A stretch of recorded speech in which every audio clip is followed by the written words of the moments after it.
জেলার সবজি বাজারে গিয়ে দেখা যায় প্রায় সব সবজির দামই বাড়তি, তবে আকাশ ছোঁয়া দামে বিক্রি হচ্ছে কাঁচামরিচ। বিক্রেতারা বলছেন বৃষ্টির কারণে সবজির ফলন কমে যাওয়ায় দাম বেড়েছে। আলু গত সপ্তাহে ছিল আপনার 50 টাকা কেজি, এ সপ্তাহে 55 টাকা কেজি। মরিচ ছিল আপনার 100 টাকা কেজি, এ সপ্তাহে আপনার 160 টাকা কেজি।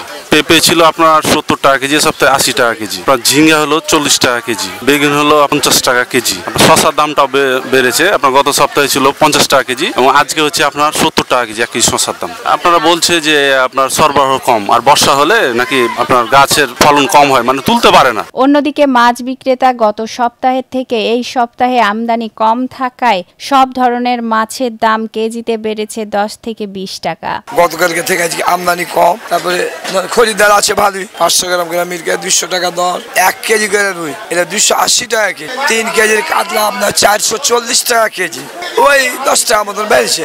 এদিকে গত সপ্তাহের থেকে সকল মুরগির দাম কমেছে, কেজি প্রতি প্রায় 5 থেকে 10 টাকা। তবে বিক্রেতারা বলছেন ঈদের কারণে সামনে আরো দাম কমবে।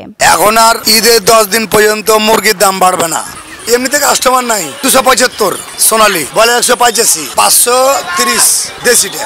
এদিকে মুদি বাজারে গিয়ে দেখা যায় বেশিরভাগ মুদি পণ্য গত সপ্তাহের দামে বিক্রি হলেও আদা কেজিতে 40 টাকা ও পেঁয়াজ 10 টাকা বেড়েছে। শুধু আদার দামটা বেড়েছে। আদা গত সপ্তাহে ছিল আপনার 240 থেকে 60 টাকা, আজকে আপনার বিক্রি হচ্ছে 280 টাকা থেকে 300 টাকা কেজি। চিনি 125 থেকে 30 এর মধ্যে, সয়াবিন তেল 180 থেকে 84 এর মধ্যে, লবণ 40, চাল 28, 60 টাকা, পেঁয়াজ 80 টাকা। পেঁয়াজের দামটা বেড়েছে, গত সপ্তাহে ছিল 77 থেকে 75, এ সপ্তাহে আপনার কেজিতে 5 টাকা বেড়েছে।